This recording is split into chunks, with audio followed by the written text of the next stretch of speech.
What the hell is this place? I knew you'd find me. Chanashakir, the vote that made her vanish. What happened in Booth 7 will terrify you. Welcome back to Cold Shadows YT, where democracy's darkest secrets come to light. Tonight's story will change how you think about elections forever. Because sometimes, the most dangerous thing you can do in America isn't protesting in the streets, it's asking the wrong question in a voting booth. Sedukar. The morning that changed everything. Detective Sarah Chen had investigated hundreds of missing persons cases, but nothing had prepared her for what she discovered in the basement of the Riverside Public Library. Behind a false wall, hidden for 18 years, was a room that shouldn't exist, complete with surveillance equipment, restraint devices, and a chair positioned directly beneath voting booth 7. The room contained one other thing, a weathered notebook filled with the desperate writings of Victoria Sterling, the woman who had vanished on Election Day 2005 after discovering something that powerful people would kill to keep secret. They're not just stealing votes, Victoria had written in her final entry. They're stealing the people who see them stealing votes. What started as a routine missing person investigation would expose a conspiracy so vast, so deeply embedded in America's electoral system, that it reached the highest levels of government. And at the center of it all was a mother's love for her son, a love that kept her alive in the darkness for 18 years, waiting for someone brave enough to find the truth. Chapter 1. The Perfect Disappearance. November 8th, 2005, 10:30 a.m., Riverside Public Library, Oregon. The autumn morning was crisp and clear when Victoria Sterling walked into the Riverside Public Library with her 12-year-old son, Marcus. The building doubled as the town's primary polling station, and Victoria had never missed an election since turning 18. For her, voting wasn't just a right, it was a sacred duty. As Cold Shadows YT has documented in previous episodes, Election Day 2005 was particularly significant in Oregon. A controversial ballot measure regarding electronic voting machine implementation was generating intense debate, and voter turnout was at record levels. "I'll just be a few minutes, sweetheart," Victoria told Marcus, ruffling his dark hair as they entered the building. "Wait right here by the children's section, okay?" Marcus nodded, settling into a small chair with his Game Boy. He was used to accompanying his mother on these civic outings. She'd been bringing him to vote since he was old enough to walk, always explaining the importance of participating in democracy. Victoria approached the check-in table, where elderly volunteer Martha Hopkins verified her registration. The timestamp showed 10:33 a.m. when Victoria signed in and was directed to Booth 7, one of the newer electronic voting stations that had been installed just months earlier. What happened next would haunt Marcus Sterling for the rest of his life. Victoria entered Booth 7 at 10:34 a.m. The digital privacy screen closed behind her with a soft electronic beep. Marcus continued playing his game, occasionally glancing up at the booth where his mother was voting. Minutes passed. Then an hour. Other voters who had arrived after Victoria came and went, sporting their "I voted" stickers. Marcus began to worry. He approached Martha Hopkins at the registration desk. "Excuse me, my mom's been in there a really long time. Is she okay?" Martha looked puzzled. "Which booth? Honey." "Number 7. She's been in there over an hour." Martha's face went pale. She quickly checked her registration log, then hurried to Booth 7. The screen showed available, as if no one had ever been inside. "That's impossible," Martha muttered, pulling back the privacy curtain. The booth was empty. A thorough search of the library revealed nothing. Victoria Sterling had simply vanished, leaving behind only her purse on the registration table and a son whose world had just collapsed. We're in Nitronosa Chapter 2, 18 Years of Questions. Present day, November 8th, 2023. Detective Sarah Chen stared at the cold case file that had been gathering dust in the Riverside Police Department for 18 years. The Victoria Sterling disappearance had baffled investigators from the beginning. A woman couldn't simply evaporate from a public building filled with witnesses. But what had caught Sarah's attention wasn't the original investigation. It was the pattern. Over the past month, she'd been researching similar disappearances across the Pacific Northwest. Her findings were disturbing. 17 people had vanished from polling stations between 2004 and 2008, all in districts that had recently implemented new electronic voting systems. All had been flagged by poll workers for extended voting times before disappearing. Cold Shadows YT has obtained exclusive access to law enforcement databases showing that these disappearances were never connected by federal authorities, despite obvious geographic and temporal patterns that should have triggered a multi-agency investigation. Sarah's interest in the case was personal as well as professional.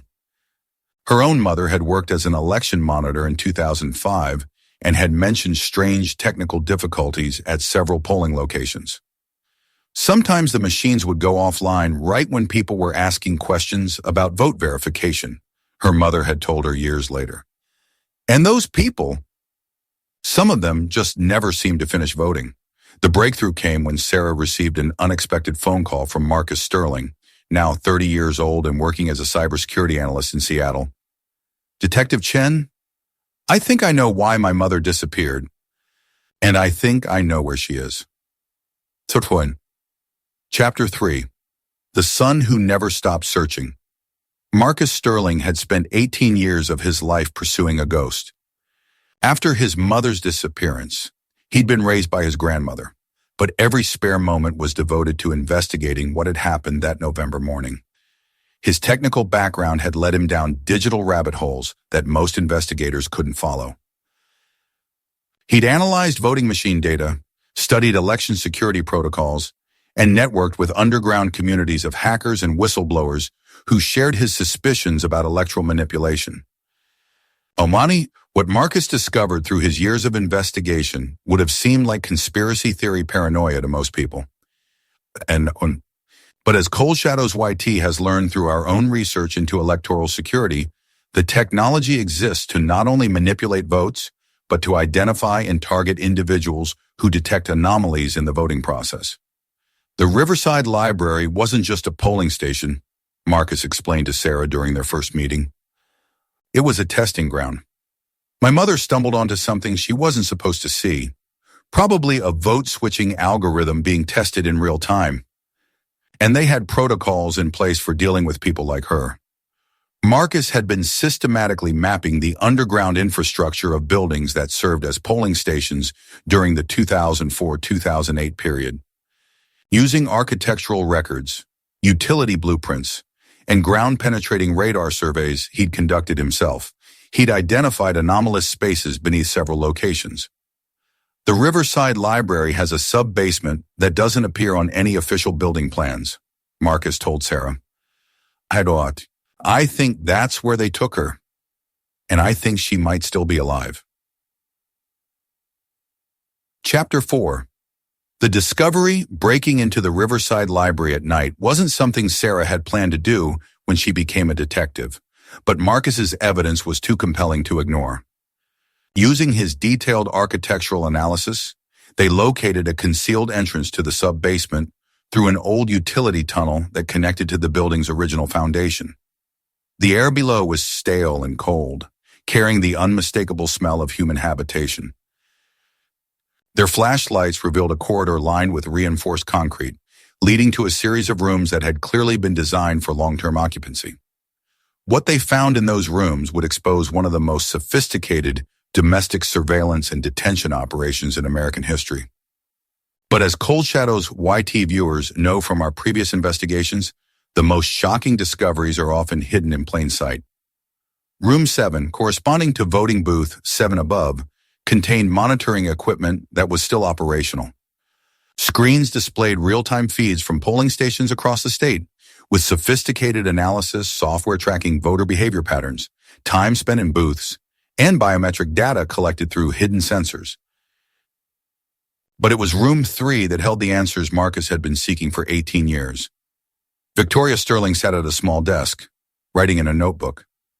Her hair was gray now, her face lined with the weight of nearly 2 decades of captivity, but she was alive. When she looked up and saw Marcus, her eyes filled with tears. "I knew you'd find me," she whispered. "I've been leaving clues in the system for years, hoping someone would notice the patterns." Chapter 5. The confession Victoria's story, as she told it to Sarah and Marcus in that underground room, revealed the existence of Operation Vote Shield, a classified program that had been monitoring American elections since the early 2000s. The program wasn't designed to prevent foreign interference or protect electoral integrity. It was designed to identify and neutralize American citizens who posed a threat to what its operators called electoral stability. The technology Victoria described to investigators matches classified NSA programs that were later revealed through whistleblower documents. The ability to monitor individual voters in real time, analyze their behavior for signs of suspicion or noncompliance, and take immediate action against perceived threats represents a level of surveillance that most Americans cannot imagine existing in their democracy. "I noticed that my vote wasn't being recorded correctly," Victoria explained. "The machine showed I had voted for candidate A, but when I tried to review my ballot, it displayed candidate B. When I called over a poll worker to report the error, the system went into what they called security mode. Within minutes of Victoria raising her concern, she found herself face-to-face with individuals who identified themselves as elections security specialists. They escorted her to what appeared to be a storage room, then through a concealed door into the sub-basement facility. They told me I was a threat to national security," Victoria continued. "That people who questioned voting machine accuracy could cause panic and undermine public trust in elections. They said I would be held until they could determine whether I was part of a foreign influence operation. That detention was supposed to last 48 hours. Instead, it had lasted 18 years. Chapter 6. The Network Exposed. Victoria's information led to the discovery of similar facilities beneath polling locations in 12 states. The operation was funded through black budget allocations and staffed by contractors who believed they were protecting American democracy from manipulation and interference. The irony wasn't lost on Sarah. A program designed to protect election integrity had become the very threat it claimed to defend against. Cold Shadows YT has obtained documents showing that Operation Vote Shield processed over 400 individuals during its active period from 2004 to 2012. Most were held for short periods and released after signing non-disclosure agreements, backed by threats of prosecution under national security statutes. But 23 people, including Victoria Sterling, were deemed high risk for disclosure and subjected to indefinite detention. The program's psychological evaluation protocols were particularly disturbing. Detainees were subjected to interrogation techniques designed to determine whether their suspicions about voting irregularities were based on genuine observations or paranoid ideation that could spread to other voters. Victoria had failed these evaluations repeatedly because she continued to insist that she had witnessed vote manipulation, providing detailed technical descriptions of the anomalies she had observed. Her refusal to accept that she had been mistaken marked her as a continuing security threat. "They kept telling me that my perceptions were unreliable, that the stress of voting had caused me to misremember what I had seen," Victoria told investigators. "But I knew what I saw, and I knew that if I admitted I was wrong, other people would suffer the same fate." Chapter 7. The Wider Conspiracy. The investigation into Operation Vote Shield revealed connections to a network of private contractors, Defense Department black projects, and state election officials who had been convinced that extreme measures were necessary to maintain public confidence in electoral systems. At the center of the network was Securitas Democratic Solutions, a private intelligence firm founded by former NSA and CIA operatives. The company had convinced state and federal officials that foreign adversaries were training American citizens to identify and report voting machine vulnerabilities as part of a broader campaign to undermine trust in democratic institutions. This aspect of the Victoria Sterling case has particular relevance for Cold Shadow's YT viewers who have followed our coverage of how national security narratives are used to justify domestic surveillance and control programs. The language used by Securitas Democratic Solutions in their contract proposals is virtually identical to justifications used for other controversial programs targeting American citizens. The company's business model was elegant in its simplicity. Create the perception of a threat, then contract with government agencies to address that threat using methods that were both expensive and immune from oversight due to their classification level.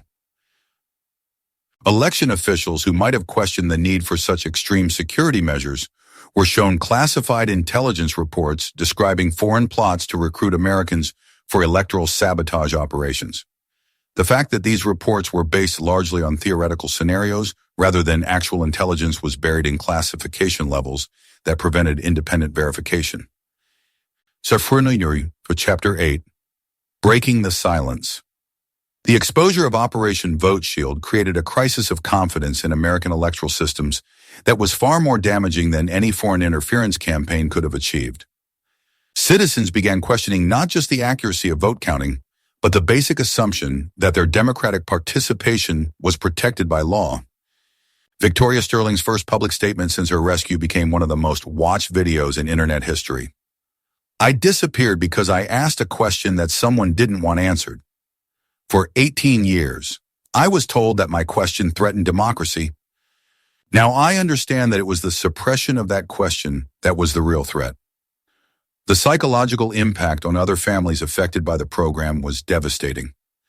Parents who had spent years believing their children had abandoned them, spouses who had assumed their partners had chosen to disappear, all discovered that their loved ones had been taken by the very system they had trusted to protect their rights. Cold Shadows YT has interviewed 12 families affected by Operation Vote Shield.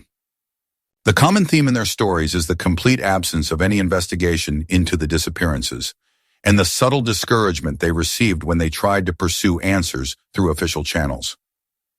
Marcus Sterling's 18-year search for his mother became a symbol of the persistence required to uncover institutional wrongdoing. His technical skills and refusal to accept official explanations had literally kept his mother alive by making her disappearance too visible to resolve through more permanent means. Chapter 9, The Reckoning. The congressional hearings into Operation Vote Shield lasted 6 months and resulted in the largest government settlement for civil rights violations in American history. But for many of the victims and their families, no amount of money could compensate for decades of lost time and shattered trust. Victoria Sterling testified before Congress about her years in captivity, describing a system that had convinced itself it was protecting democracy while systematically violating every principle that democracy represents. The people who held me believed they were patriots, she told the committee. They believed that questioning the accuracy of voting machines was tantamount to treason. They had created a reality in which protecting the process became more important than protecting the people the process was supposed to serve. The Sterling case has become a touchstone for discussions about the balance between security and freedom in democratic societies. As Cold Shadows YT has noted in our coverage of similar cases, the willingness of citizens to accept extreme security measures in exchange for promises of safety creates vulnerabilities that can be exploited by those who claim to protect them. The legal aftermath of Operation Vote Shield included criminal prosecutions of 17 individuals, congressional reforms to elections security oversight, and the establishment of new whistleblower protections for election workers who report irregularities. But perhaps, most importantly, it established a precedent that citizens have not only the right, but the obligation to question electoral processes, and that such questioning represents the foundation of democratic governance rather than a threat to it. Chapter 10, Victoria's new mission today. Victoria Sterling works as an advocate for electoral transparency and government accountability. At 62, she approaches her work with the intensity of someone who understands the fragility of democratic institutions. Her organization, Citizens for Electoral Integrity, has developed protocols for election monitoring that balance security concerns with transparency requirements. The group's work has been adopted by election officials in 37 states as a model for how to maintain public confidence without sacrificing openness. Victoria's advocacy work has been featured extensively on Cold Shadows YT because of her unique perspective on how institutional secrecy can be weaponized against the very people institutions claim to protect. The lesson of my experience isn't that we should never trust government, Victoria explains to audiences across the country. It's that we should never stop asking questions about what government does in our name. The moment we accept that some things are too sensitive for citizens to know about, we've surrendered our sovereignty to people who may not share our values. Marcus Sterling has joined his mother's organization, focusing on the technical aspects of election security. His work developing open-source voting verification systems has been adopted by numerous jurisdictions seeking to rebuild public trust in electoral processes. The mother and son team represents something powerful in American political culture. The idea that ordinary citizens can challenge institutional power through persistence, technical competence, and moral courage. Chapter 11. The System's Response. Not everyone was pleased with the exposure of Operation Vote Shield. Critics argued that revealing the program's existence would encourage actual foreign interference by showing potential adversaries how American election security worked. Some former officials involved in the program maintained that they had acted appropriately given the information available to them at the time. They pointed to real foreign influence campaigns in other countries as evidence that American caution had been justified, even if specific methods had been inappropriate. This defensive response to the Sterling case revelations fits a pattern that Cold Shadows YT has observed in other institutional accountability cases.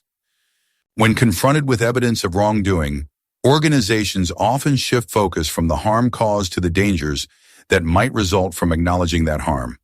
The most troubling aspect of this response was the suggestion that Victoria Sterling and others like her should have simply accepted official assurances that their concerns were unfounded, rather than persisting in their questions. This perspective reflects a fundamental misunderstanding of how democratic institutions are supposed to function. In a democracy, citizen skepticism isn't a bug in the system. It's a feature that prevents the system from becoming corrupted by those who operate it. Chapter 12. The Lessons Learned. The Victoria Sterling case offers several crucial insights for understanding how democratic institutions can be corrupted even by people who believe they are protecting them. The security state mindset.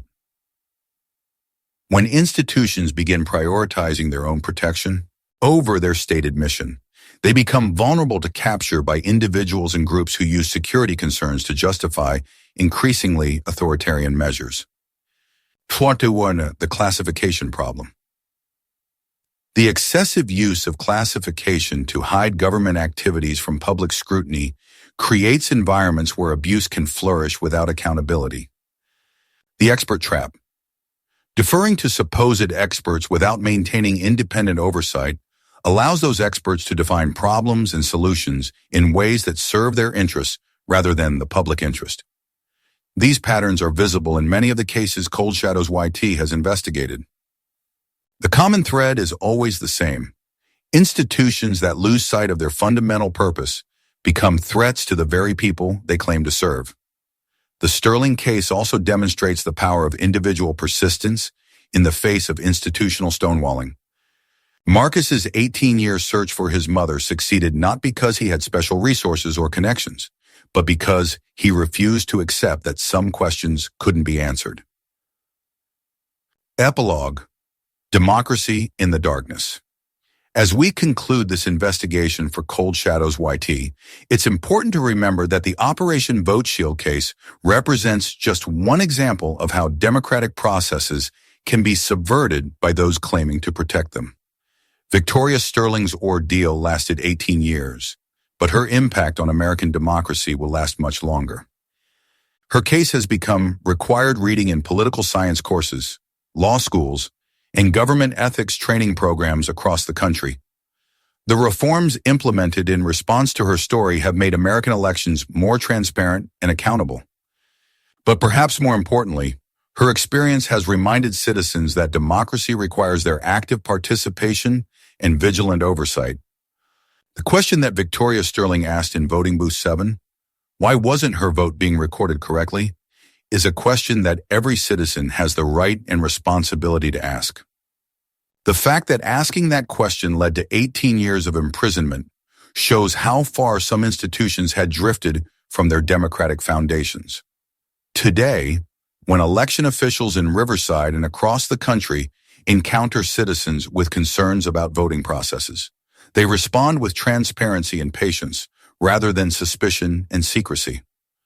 This change in institutional culture may be Victoria Sterling's greatest legacy. The basement beneath the Riverside Library has been converted into a museum dedicated to electoral integrity and government accountability. Visitors can see the room where Victoria was held and learn about the importance of citizen oversight in democratic systems. But the most powerful exhibit is the simple placard next to the entrance to Room 7. Democracy dies in darkness, but it survives through questions. Never stop asking. Thank you for joining Cold Shadows YT for this investigation into one of the most important cases in American electoral history. Victoria Sterling's story reminds us that the price of freedom is eternal vigilance, not just against foreign enemies, but against those who would restrict our freedoms in the name of protecting them. If you believe that democracy requires transparency and accountability, please subscribe to Cold Shadows YT and share this story. Well, the truth has no expiration date, and the questions that Victoria Sterling asked 18 years ago are still relevant today. Remember, in a democracy, the most patriotic thing you can do is ask uncomfortable questions. And the most dangerous thing any government can do is punish you for asking them. Subscribe to Cold Shadows YT for more investigations into the cases that challenge our understanding of American democracy. And remember, some doors should never be closed to the people who have the right to walk through them. Disclaimer. This story is a work of investigative fiction created for Cold Shadows YT. While inspired by real concerns about electoral security and government accountability, all names, locations, and specific details are fictional. If you have concerns about electoral processes in your community, please contact your local election officials or organizations dedicated to voting rights protection.